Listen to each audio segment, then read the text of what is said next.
Yang saya hormati Menteri Perencanaan Pembangunan Nasional, Kepala Bappenas, Profesor Rahmat Pambudi. Kita bersama-sama lagi Pak dalam semangat untuk terus kemajuan di berbagai wilayah Indonesia. Saya tentu juga ingin menyapa sekaligus mengucapkan terima kasih yang sebesar-besarnya kepada Gubernur Provinsi Jakarta. Berikan tepuk tangan kepada Bapak Pramono Anung. Ini senior sekaligus sahabat yang dimanapun kita berada selalu menjaga silaturahim karena tujuan kita sama. Saya mengucapkan terima kasih sekali lagi kepada Pak Gubernur yang telah mengundang saya secara khusus. Dan tentunya juga Bapak Wakil Gubernur, Bapak Rano Karno, tepuk tangan juga untuk Pak Wagub, serta jajaran Forkopimda Provinsi DKI Jakarta yang juga telah hadir, baik di jajaran eksekutif maupun legislatif, termasuk Ketua DPRD Provinsi DKI Jakarta, Bapak Hoirudin, teman-teman wakil rakyat lintas fraksi, dan di sini juga hadir para pejabat lain mewakili berbagai kementerian dan lembaga, termasuk tadi yang sudah memberikan pemaparan Dirjen Perimbangan Keuangan Bapak Luki Alfirman, dan yang lain. Sekali lagi mohon maaf tidak dapat saya sebutkan satu persatu. Ibu Happy Jarot, anggota DPD RI. Tadi ada Ibu Wamen PPPA, Ibu Veronica Tan. Sebetulnya kita punya sejarah betapa semua ingin berkontribusi, berperan untuk Jakarta. Dan hari ini dipertemukan lagi di Balai Kota dengan peran yang berbeda-beda, tapi masih sama. Masih sama perasaan itu, masih sama semangat itu, bahkan semakin kuat lagi. Karena saya yakin Jakarta di bawah kepemimpinan Bapak Pramono Anung dan Bapak Rano Karno bisa semakin sukses dan semakin maju. Didukung oleh segenap jajaran. Dan tentunya dukungan penuh dari seluruh warganya. Saya menyambut baik acara hari ini. Musrenbang membahas RPJMD, Rencana Pembangunan Jangka Menengah Daerah 2025-2029. Ini tentunya menjadi domain dari Menteri Bappenas yang terlebih dahulu menetapkan RPJMN nasional untuk periode 2025-2029. Tentu diturunkan, dijabarkan oleh seluruh provinsi termasuk DKI Jakarta. Sekaligus kita juga membahas Rencana Kerja Perangkat Daerah RKPD 2026 yang mudah-mudahan bisa selalu diharmoniskan, dikolaborasikan dengan baik antara apa yang telah direncanakan oleh pemerintah pusat, tetapi tentu setiap provinsi apalagi Jakarta memiliki spesifikasi dan keunikan, baik tantangan maupun peluang dan sumber daya yang dimiliki. Oleh karena itu Bapak Ibu sekalian, saya sekali lagi mengucapkan selamat atas terselenggaranya acara hari ini, dan marilah kita sama-sama mencari solusi terbaik atas berbagai tantangan dan permasalahan yang kita hadapi hari ini dan ke depan. Saya tentunya sering, apakah ketika menuju kantor di Kemenko bidang infrastruktur dan pembangunan kewilayahan atau saat Car Free Day, selalu ketika mendekati Bundaran HI melihat ada countdown. Tadi hari ini 789 hari lagi, 14 jam 31 menit tadi saya lihat menuju Jakarta 5 abad, 500 tahun. Sebuah kota yang telah bertransformasi dari waktu ke waktu, lintas generasi, lintas kepemimpinan, Dan apapun status Jakarta, DKI atau DKJ, Jakarta akan selalu memiliki pesonanya tersendiri. Akan tetap menjadi center of gravity, menjadi pusat atau epicentrum ekonomi dan pertumbuhan, termasuk menjadi pusat budaya yang juga membanggakan. Sehingga kita semua saya rasa menaruh harapan sekaligus juga mendukung Bapak Gubernur yang merupakan seorang teknokrat, rekam jejak yang panjang di parlemen maupun di pemerintahan, termasuk Pak Wagub, seorang budayawan, seorang seniman yang kemudian juga berkarir di politik, di pemerintahan. Ini akan menjadi kombinasi yang baik untuk sama-sama kita bisa mewujudkan visi misi, asta-cita Bapak Presiden Prabowo Subianto yang tadi saya simak dan saya catat, tentunya juga saya dengarkan selama Bapak berkampanye, visi untuk Jakarta ke depan, yaitu Jakarta sebagai kota global yang juga merupakan pusat perekonomian pertama yang berdaya saing, berkelanjutan, dan mensejahterakan seluruh warganya. Ini ada beberapa keywords.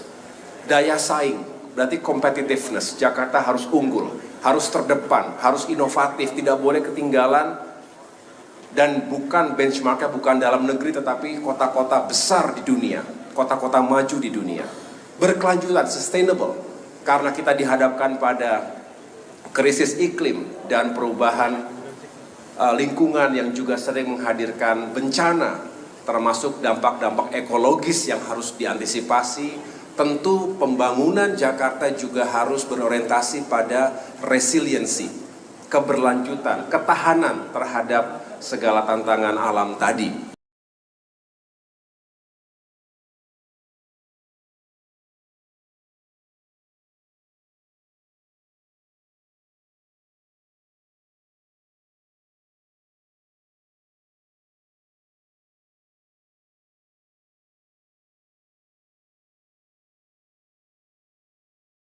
Atau gap atau inilah yang saya rasa menjadi nafas jiwa pembangunan Jakarta 5 tahun ke depan ini, yang sekali lagi saya menaruh dan kita semua menaruh harapan besar dan mengajak untuk terus berkolaborasi.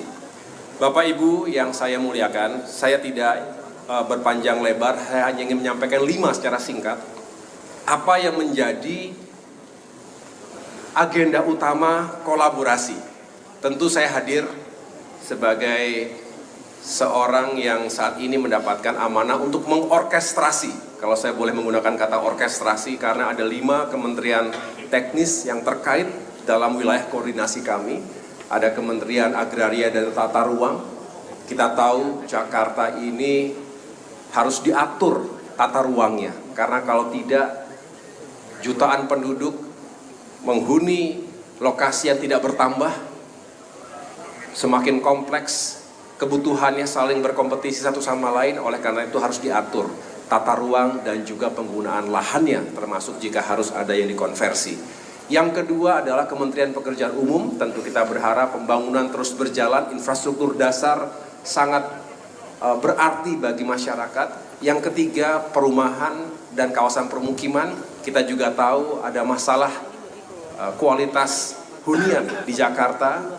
Dan yang keempat adalah Kementerian Perhubungan, multimoda transportasi kita harus terus diperkuat sehingga public transportation juga semakin ramah, hijau, dan tentunya menjangkau semua lokasi yang dibutuhkan oleh masyarakat. Dan yang terakhir tentunya tidak secara khusus berkaitan dengan Jakarta, tapi kami memiliki wilayah koordinasi transmigrasi juga. Bapak Ibu sekalian, kalau tadi melihat asta-cita, terutama Bapak Presiden ingin swasembada pangan, energi, air bersih. Yang kedua adalah ingin konektivitas ini juga semakin bisa menjawab kebutuhan transformasi ekonomi dan kemajuan kota. Dan yang terakhir terkait dengan SDM, maka saya bisa mengatakan ini semua telah sangat baik dijabarkan oleh Pemprov Jakarta melalui visi dan misi dan program-program prioritas atau unggulannya tadi. Saya ingin meng-highlight 5 hal. Yang pertama, kita ingin Jakarta juga terus menjadi kota yang nyaman. Sedangkan kita tahu setiap hari Jakarta itu memproduksi kurang lebih 7.000 ton sampah. Ini yang harus menjadi atensi besar kita semua. Oleh karena itu kami di Kemenko Infrastruktur juga ingin memberikan support dan sekaligus bekerja sama, karena tentu mengelola APBD terbesar 91 triliun rupiah ini juga mudah-mudahan ada alokasi yang cukup untuk kita bisa mengelola sampah. Sampah dari hulu ke hilir, dari mulai rumah tangga, industri sampai dengan titik pembuangan sampah, titik pembuangan air, pembuangan akhir, termasuk pengelolaan sampah. Dan kita berharap timbunan sampah yang sudah sama dengan 16 lantai, kalau gedung itu bisa kita kikis dan kita habiskan. Bahkan kita bisa konversi itu menjadi energi, waste to energy. Inilah masa depan dunia, masa depan kita. Oleh karena itu harus ada intervensi teknologi, harus ada financing yang juga siap untuk menjadi solusi pengurangan sekaligus konversi sampah menjadi energi untuk Jakarta. Itu yang pertama, Bapak Ibu sekalian, kita fokus ke sana. Saya ingin sekali Pak Gubernur, Pak Wagub, kalau kita bisa rakor satu saat nanti untuk membahas khusus tentang sampah ini. Perlu teknologi yang tepat sasaran. Yang kedua, pembangunan tanggul laut. Pembangunan tanggul laut ini sebetulnya idenya sudah sekian lama. Tetapi tentu makin hari kita menghadapi bahaya yang tidak makin ringan. Ini yang menjadi atensi besar dari Pak Presiden Prabowo Subianto. Pak Menteri Bappenas juga tahu persis betapa beliau juga ingin sekali kita cari solusi, karena ini bukan hanya masalah menangani banjir rob setiap tahun atau mengatasi penurunan permukaan tanah, land subsidence di sejumlah wilayah pantai utara Jakarta bahkan bisa menurun 10 cm per tahunnya. Tanggul pantai 4,8 meter saat ini oke, tetapi dalam 10-20 tahun ke depan rasa-rasanya harus dipikirkan yang lebih kuat lagi, yang lebih tangguh lagi. Oleh karena itu kita harus sama-sama duduk bersama untuk bisa membahas bagaimana kita mengurangi potensi ataupun bahaya tersebut. Ini bahaya eksistensial terhadap bukan hanya masyarakat pesisir utara, tapi juga untuk kota Jakarta itu sendiri. Jadi ini juga membutuhkan anggaran yang besar, harus membutuhkan terobosan-terobosan. Tadi Pak Dirjen juga menyampaikan skema KPBU ini juga harus terus dikedepankan, karena ini juga harus dicari bukan membuat Jakarta bisa semakin maju. Jadi proyek Giant Seawall, penguatan tanggul ini juga seiring dengan suplai air bersih dari Jatiluhur maupun dari Karian agar tidak lebih buruk lagi penurunan permukaan tanah di Jakarta. Ini juga mencegah terjadinya banjir yang tentunya merugikan kita semua. Yang ketiga, mari kita lakukan berbagai upaya untuk percepatan penyediaan perumahan. Kita tahu masih terjadi backlog perumahan. Kita hadir untuk bisa membuat masyarakat berpenghasilan rendah bisa lebih menjangkau rumah-rumah yang layak huni. Ini juga tentu ada kaitan dengan yang keempat adalah peningkatan kualitas sanitasi dan air bersih. Ini sangat penting karena kita juga tidak berharap kualitas kesehatan masyarakat itu sangat terganggu karena tidak punya akses yang baik terhadap sanitasi dan air bersih. Ingat, masalah kesehatan termasuk stunting itu bukan hanya karena kurang gizi, tapi juga karena lingkungan hidup yang tidak bersih dan tidak sehat. Dan yang terakhir, yang kelima, ini yang juga saya tadi bisa capture dari pemaparan Pak Gubernur, dan saya rasa sangat relevan bahwa prioritas yang kelima adalah bagaimana pembangunan infrastruktur di Jakarta juga selalu diorientasikan untuk peningkatan kualitas sumber daya manusia. Indeks pembangunan manusia kita, pembangunan human capital itu harus didahulukan. Apalagi Jakarta, sekali lagi, masyarakatnya kritis, masyarakatnya punya pendidikan yang baik, sehingga pasti akan mendesak pemerintah untuk juga terus meningkatkan kualitas hidup di Jakarta.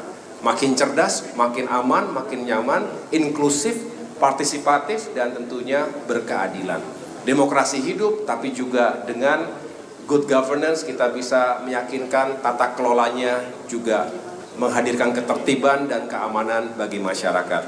Jadi sekolah-sekolah, kemudian pelayanan kesehatan, termasuk digitalisasi di bidang pendidikan dan kesehatan, ini juga menjadi prioritas kita untuk meningkatkan sumber daya manusia tadi. Produktivitas ditingkatkan seiring dengan peningkatan kualitas manusia tadi. Demikian Bapak Ibu sekalian, sekali lagi saya mengucapkan selamat kepada Pak Gubernur, Pak Wagub, dan semua yang telah hadir. Semoga sukses menjalankan amanah kami, Kemenko di bidang infrastruktur dan pembangunan kewilayahan.